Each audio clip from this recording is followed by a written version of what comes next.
Hi there, it's Kathy, owner and creator at Sycamore and Cotton, and in today's video I have 3 new Trash to Treasure DIY projects for you. My first project is starting with this shiny gold plate. I thrifted it just a few weeks ago, so it's not been in my stash that long, and with all my projects I start by cleaning it up. I keep some wet wipes in my workshop, and this is not very dirty, so that's all it needs for a good clean. And this is obviously a decorative plate. It came with the decorative hook for hanging your plates on the wall.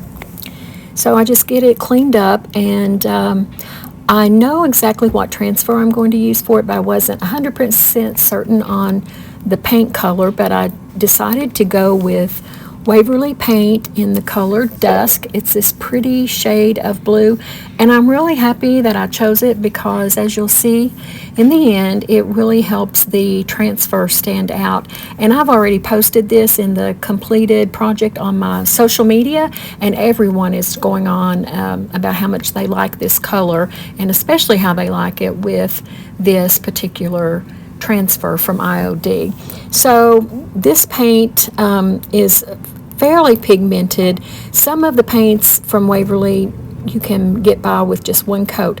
This one though is going to take a second coat, maybe even 2.5, I don't really recall. But it does go on really nicely, and I just like using this kind of paint. I'm still not sure what I'll do to highlight the florals around the edge, but you know, it all comes together as I'm making it. Sometimes happy mistakes come along and help us decide, and that's what happens with this particular project. So just watch and see.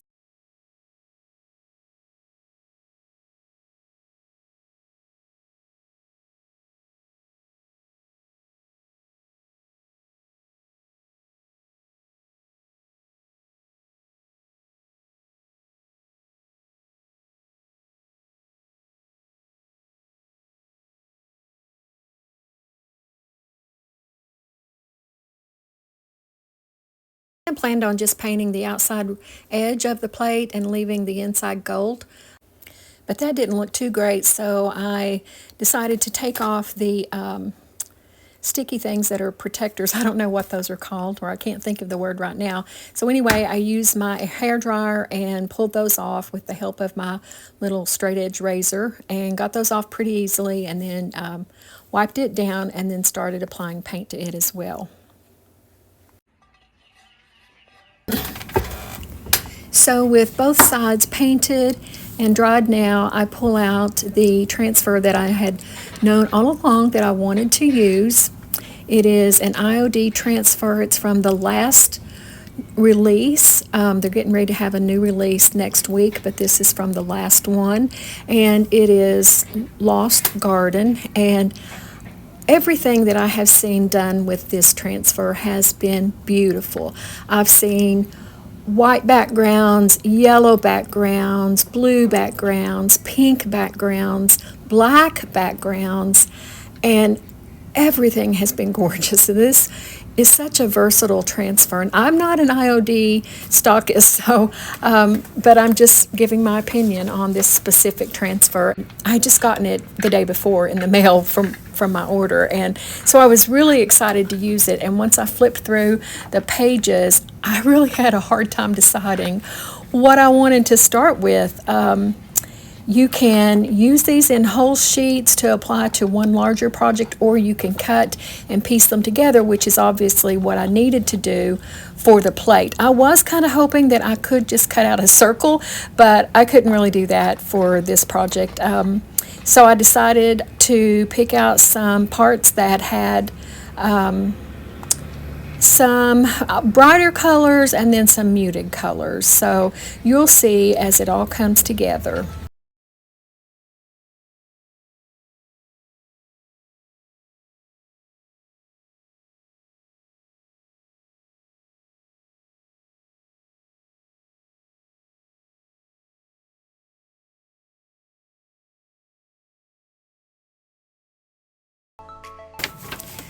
And right about here, I started realizing that I may have some troubles because one, I was having a little trouble with the transfer sticking, and that does not usually happen.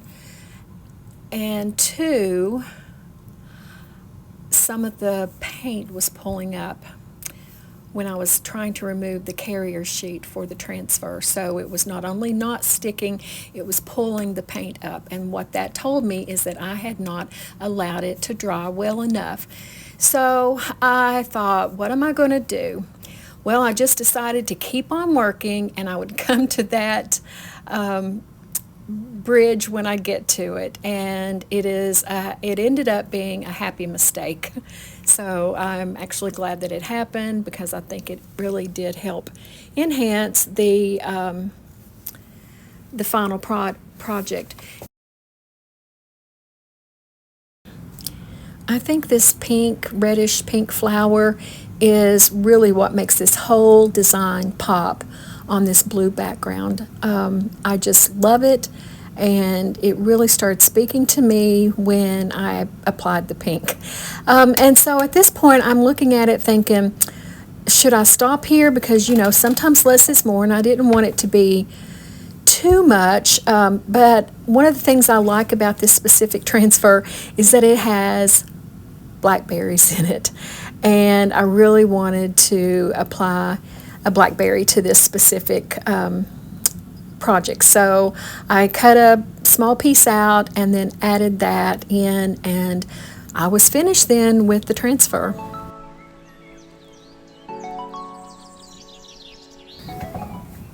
So this is me looking at it now, trying to decide what to do next, because I didn't have a solid plan as to how I would actually finish this up and give it a look where it all comes together. But I do decide to apply clear wax to the transfers. You're supposed to do that anytime to protect the transfers after they've been applied.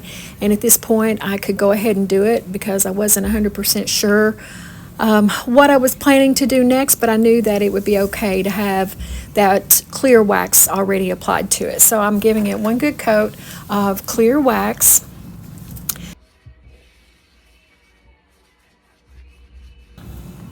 And next I decide to apply a white wax along the floral edge of the plate, and I do this because I want to bring out the details of the motif. So I stipple it on just within the two rims. If you can tell, there's a rim on the outside of the floral motif, and then there's one on the inside as well. And so I want to make sure that I stay within those two rims of the plate and not get the white wax anywhere else. Although if I do, I can easily wipe it up really quickly with a wet wipe, because number one, it's a wet wipe, and number two, it is a wax, and number three, it has already been waxed with a clear wax, so that makes it even easier to wipe off. Remember that I was pulling paint off when I began to apply the transfers in the beginning, and it did reveal some of the gold plate in its original gold, and I decided to leave that as is, not to try to paint over at all. And what I did to tie that in and make it part of the look was, after I finished with the waxing, I then took a piece of sandpaper and very lightly sanded along the floral part, the edge, and the two rims that I mentioned, and that's how I kind of tied it in. It's all very subtle. So what do you think? And now let's move on to the next project, which is a full home makeover. This little primitive style 2-story, or actually 3-story house, I guess, is cute in its own way if you're into the primitive things, which I like, but I wanted to give this one a refreshed look because it was kind of worn and it just needed an update. So I started by taking off the stars, and actually all the stars were on it when I thrifted it. I had already popped one of them off just to see how easy they would come off, and as you can see, they come off pretty easy, but I'm telling you, they were flying all over the place. I was able to recover 5 of them, or 4 of the ones that I popped off here in this video. The other, I don't know where it went to, but they're just plastic, but I did save them because as crafters, we save everything, right, in case we need it. And I may need that, so I did save it. Anyway, I popped those off, and then I decided I needed to sand down the space where the glue had been, to kind of smooth that out a little bit. Also took off the price tags and gave it a good wash, and then took it outside and spray painted it black, so that would be my base color and everything would be one color to start with.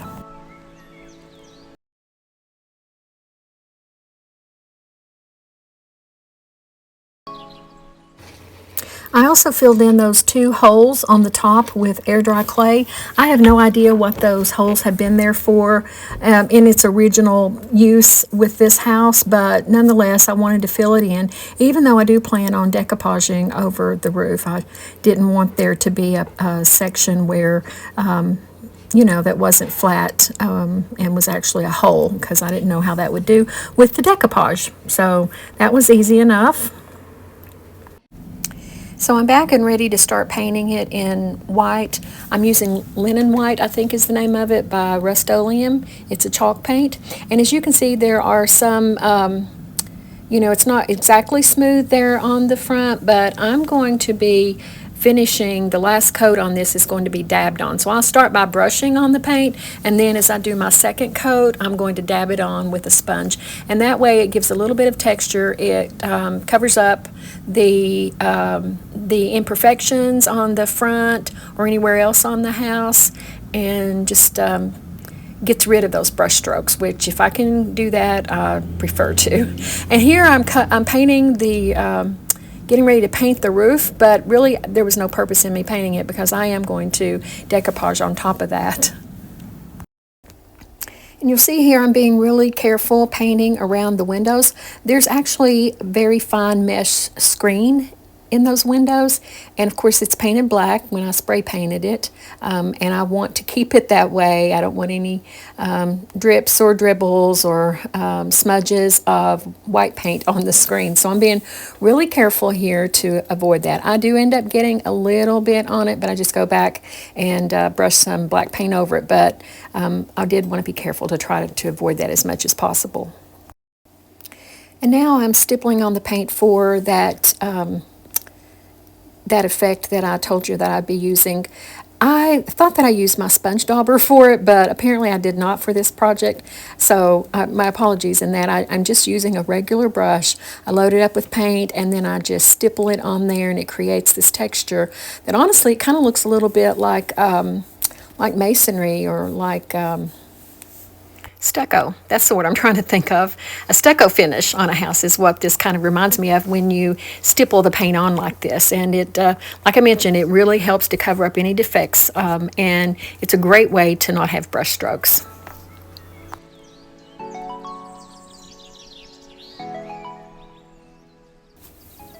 So next I'm going to be decoupaging on the roof.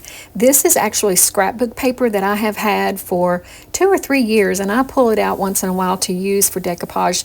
I know it's thicker than your traditional decoupage paper, but it works well for me. I have never had any problems on the projects that I've used it for. It doesn't really bubble up that badly. It adheres well. You just make sure that you've got enough of your Mod Podge or whatever type of glue that you're using to do the decoupage. But I'm cutting it out. I measured it up and sized it to the roof and cut it out to a perfect fit, which is unusual, but I got lucky on this one. And as you can see, this is a double-sided scrapbook paper, and I wasn't really that fond of the other side anyway, so I don't mind using it like this. Another good thing about using the scrapbook paper is it is easily lifted if you happen to get it on unevenly.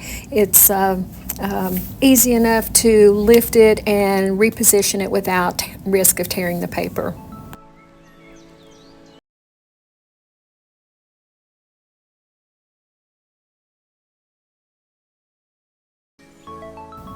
I use my brayer to roll it out really well and smooth it out, and it brought out any extra adhesive that was in there, and so I just wiped it off on the edges, and now I'm putting the top coat on, and I'll be finished with the house itself, but I am planning to add a nice little decorative element.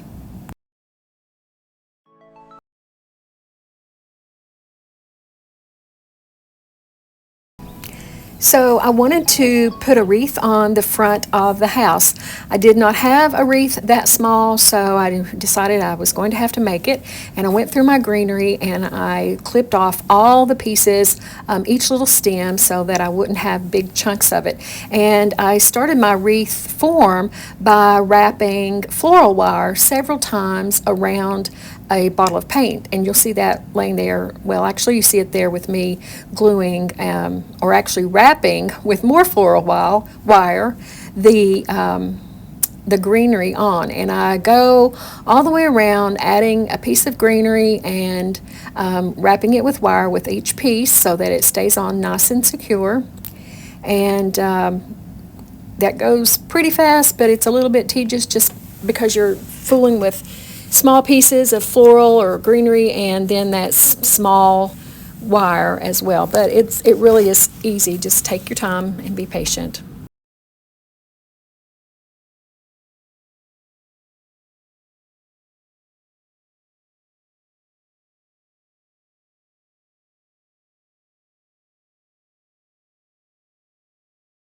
Is going to be the proper size once I've added on some greenery, because that adds a bit of dimension to the original wreath shape, or the wreath frame.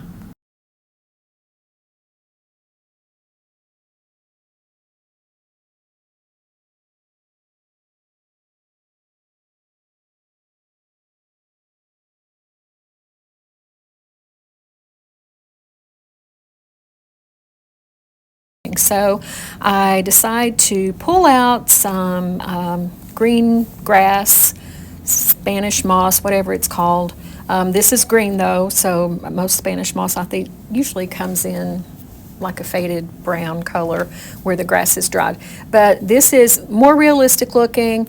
The wreath, as it was, is very plasticky with it being the greenery. It's not bad, but I knew I could make it better by just lifting up some of the greenery and putting some glue in underneath the individual stems of leaves, rolling up in my hand a small piece of the grass and applying it in there. And what this does is it lifts the leaves up a little bit to give a better dimension, a thicker dimension, rather than that flat look that it had originally. And then it adds in texture, which I really like. And I'm really pleased with how this turned out by adding the grass. I just go along until I've got all of it worked in all the way around the wreath.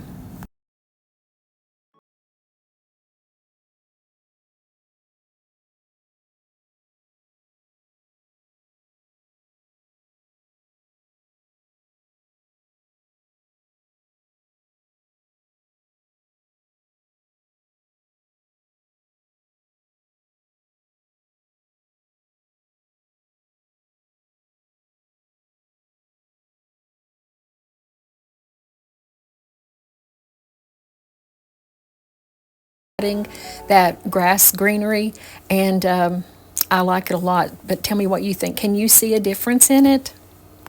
This project is almost complete. The only thing that I need to do now is distress the corners just a little bit. I like the fresh, crisp look of this white paint and the black windows and that newsprint design on the rooftop. It's going to look great when I apply the wreath, but I wanted just a tad bit of distressing just along the edges. It does make it, I think, a little bit more realistic. So tiny bit of sanding just on those corners.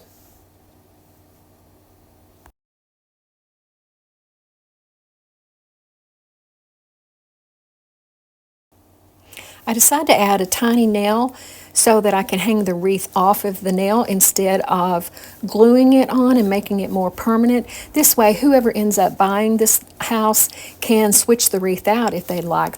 They can switch it out for the holidays or with other colors to match their decor.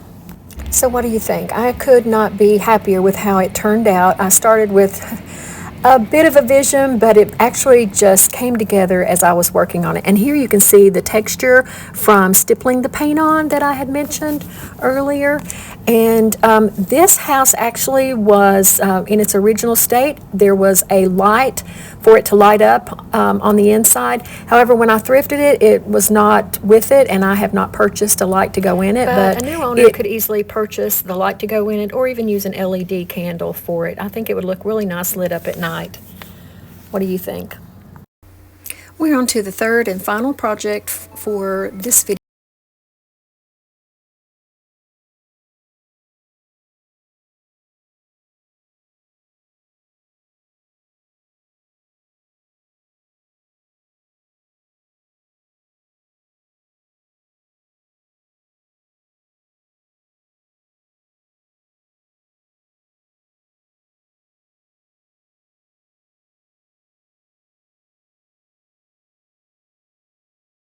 Pot makeover. I found this old pot in my husband's gardening stash and decided that it needed a new look.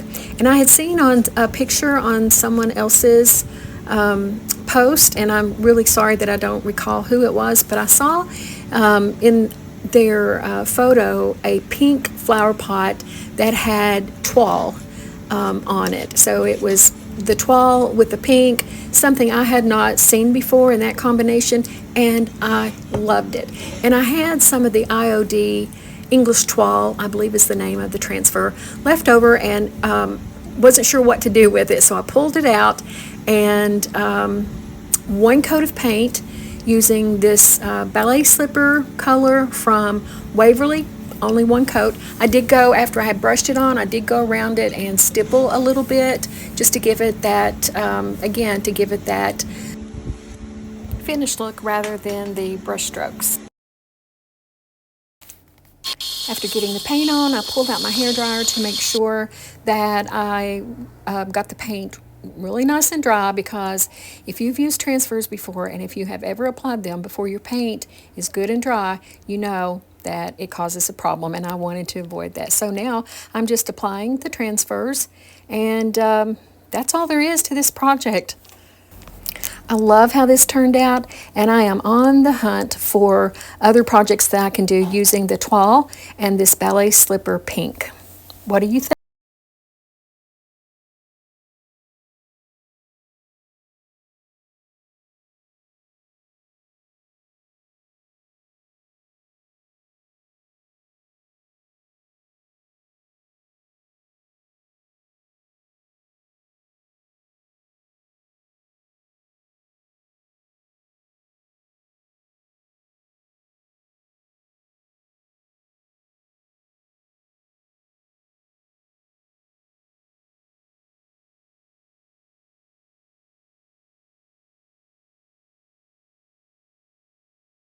All of you, any of you who spend time watching my videos and watching the projects that I create, that you find interest and value in the content. So thank you again, and I hope I'll see you in the next video.